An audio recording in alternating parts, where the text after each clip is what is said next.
mteja wako. Jamani, habari za saa hizi? Yaani leo nina furaha sana, nimekutana na Madam Mwamini. Madam Mwamini amenipea miaka yake kwa kweli, nikashangaa kweli kweli. Amezaliwa 1942, ana miaka 83.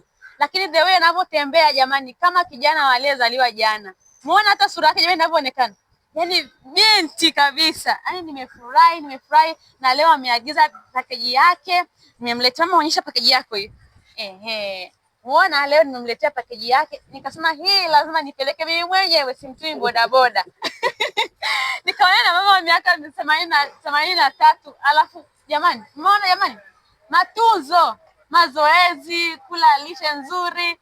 Ndio mama, hebu wasalimie kidogo. Na waambie jina lako. Sina mazoea kuzuiliwa kwenye press. Ndio, Ninaongea na nani sasa? Naongea na kwenye simu hapa, watu ambao kwenye grupu la Malinga Afya ya Mifupa.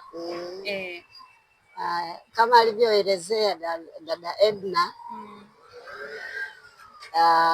mimi ni mzee wa miaka 83. Ndio.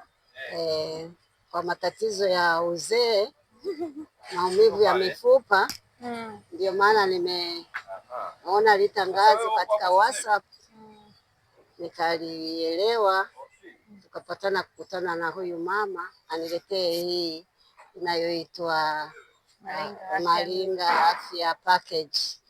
Nikaijaribu nione itanisaidiaje kwa matatizo ya mgongo, magoti na ganzi ya miguu.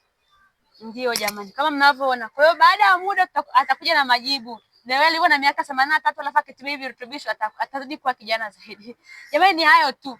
Sasa sina za kuongea zaidi.